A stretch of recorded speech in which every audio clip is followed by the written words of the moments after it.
Well, first of all, thank you guys for coming out today. Big time shout out to volleyball.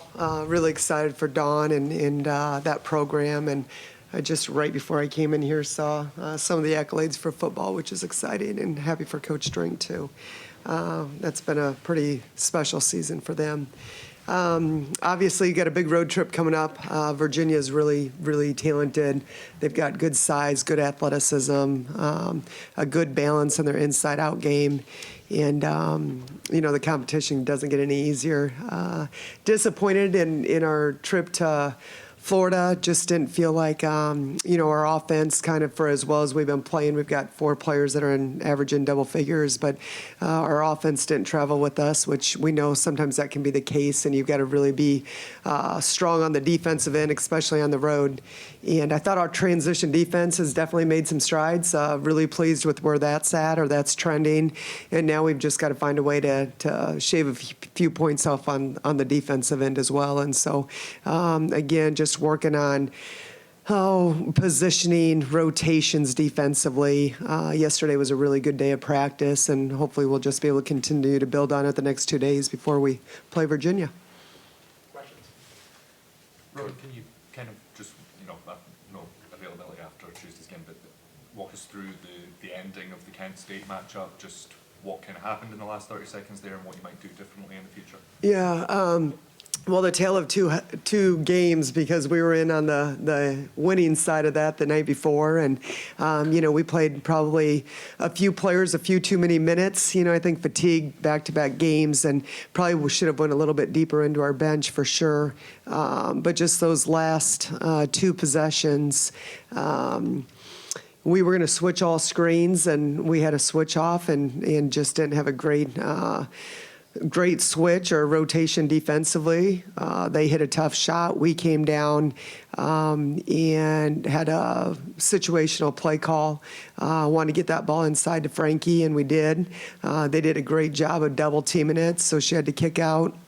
And then we had some opportunities off that dribble drive, and with 5 seconds left, tried to get something going to the rim.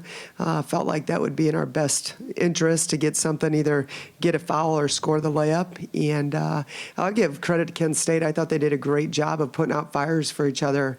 They doubled down on Frankie, but on the kick out, they put out fires and they rotated, and that was a really good defensive possession for them.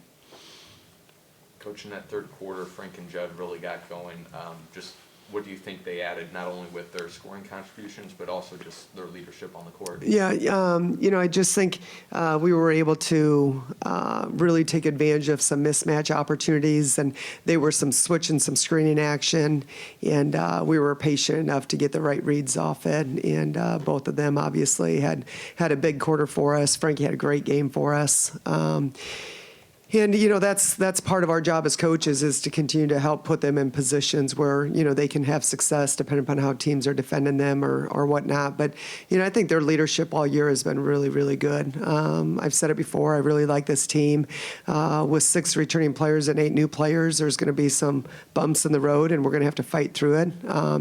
We're not a well-oiled machine yet, but I think the way these girls continue to show up for film session, individually, collectively, in practice yesterday, we're going to keep, we want to lead the country in weekly improvements, and I've definitely seen some improvement in our team in some areas that we got to continue to focus in on. But I think from a leadership standpoint and that chemistry in the locker room, it's been a lot of fun. They're a great group that work really hard. Coach, you all didn't turn the ball over in the second and the third quarter against Kent State, even though you all still finished with double-digit turnovers. Is going back-to-back quarters without a turnover a positive silver lining, in your opinion?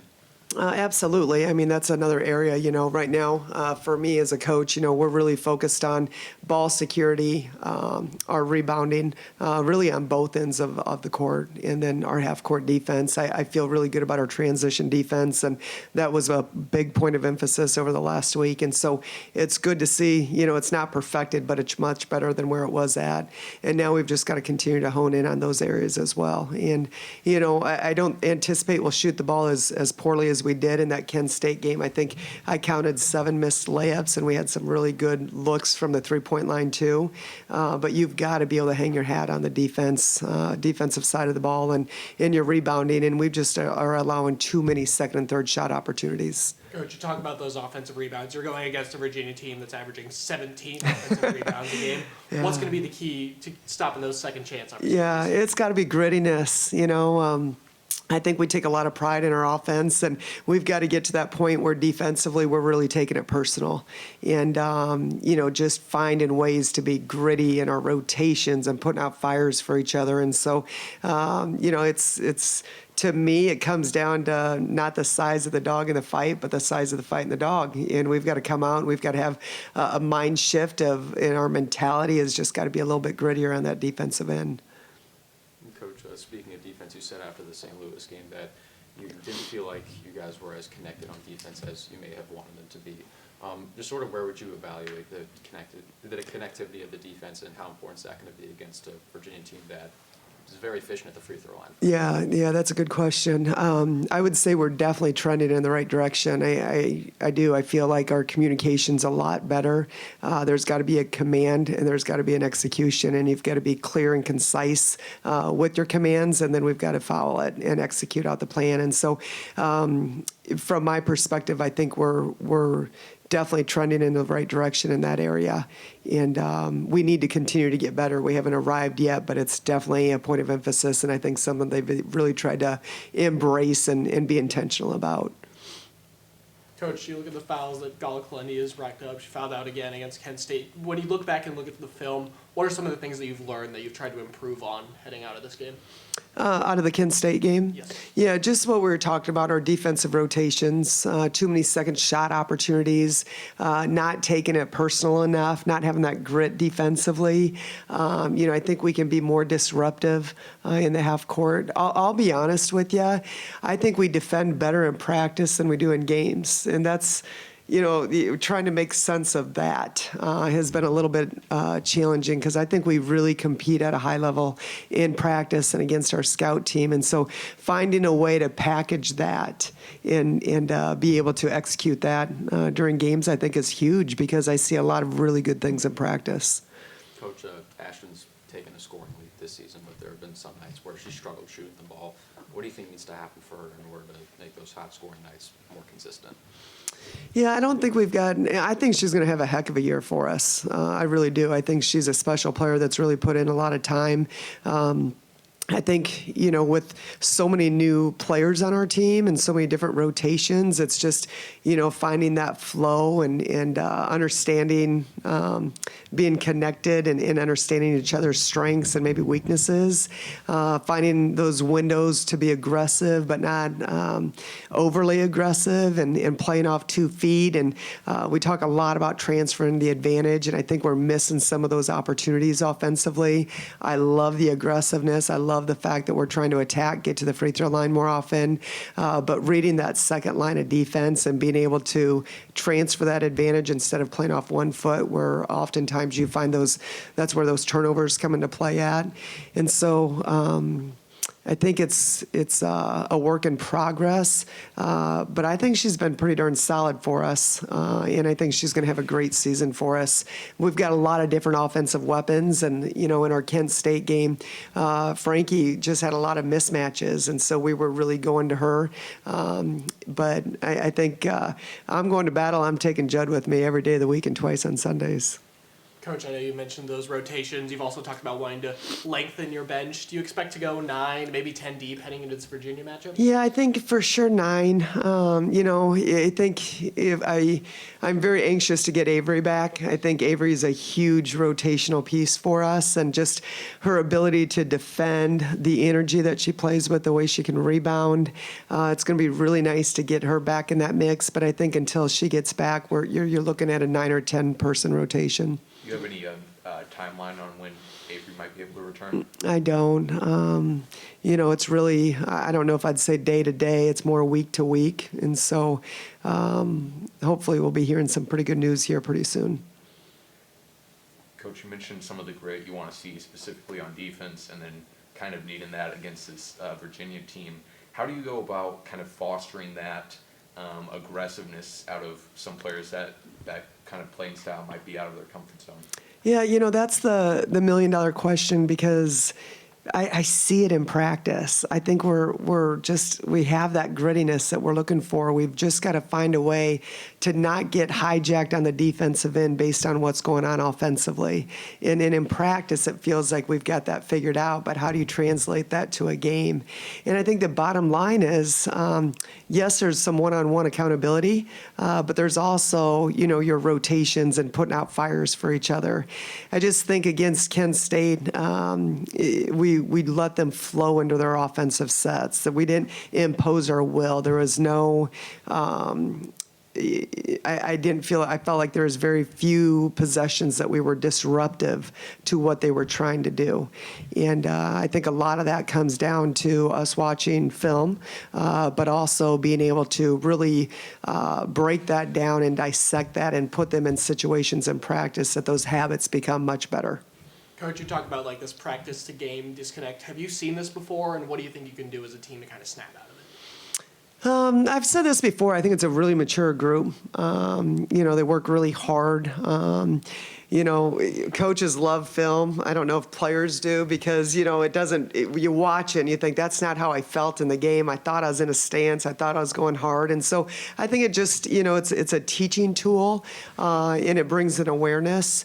But this is a group that has worked so hard. I've said time and time again how much they do, so much more than what's required.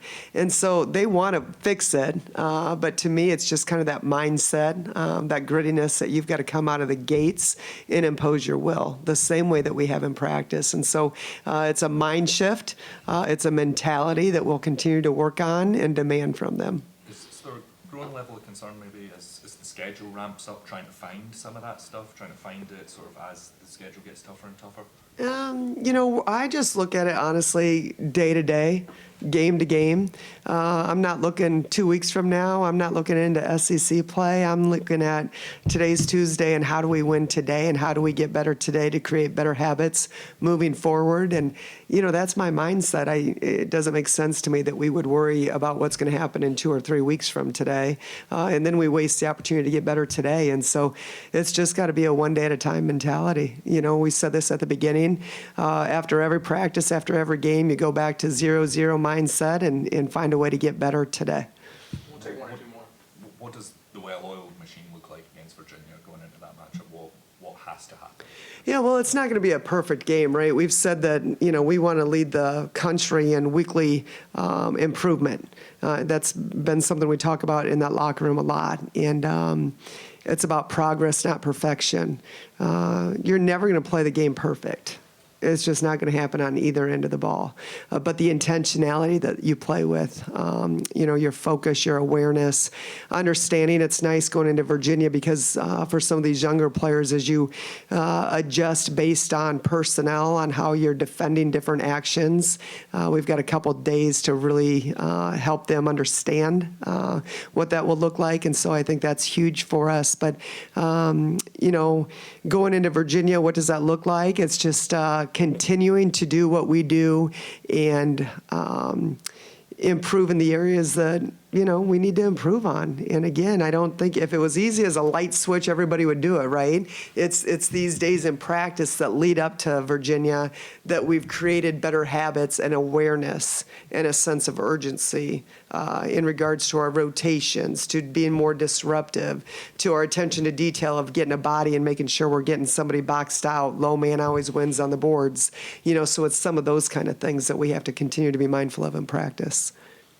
Coach, how would you evaluate Grace's play kind of in a young season but getting a lot of minutes in terms of her development? Yeah, she had a really strong game for us against Tennessee Tech on the road, which, really proud of her. But our freshmen know they don't have time to be a freshman. We need a lot out of them. I think it's a very talented group. I think Grace, one of her greatest strengths is she doesn't get too high, she doesn't get too low. She's just a very business-like approach to everything that she does. I think offensively, there's been some really good stretches for us. Defensively, we're going to need her to get a little bit more physical, and just be able to impose her will a little bit more. She does a good job using her length, but I think she can be a little bit more disruptive with her ball pressure and just getting her to trust herself on that. We talk a lot about guarding your yard, just, one or two slides to the right or left, but trust that ball pressure. And then the physicality when it comes to having to defend players around the block or rebounding. And so I think there's some area for growth in there. And she's such a high IQ young lady that she just soaks all of this film up. She wants to see it. She wants to break it down. She wants to know how to fix it. And usually with players like that, that's a pretty quick learning curve. And I know she'll continue to work hard at it. Awesome. Thanks, guys. Thank you. Thanks, Coach. Thank you, Coach.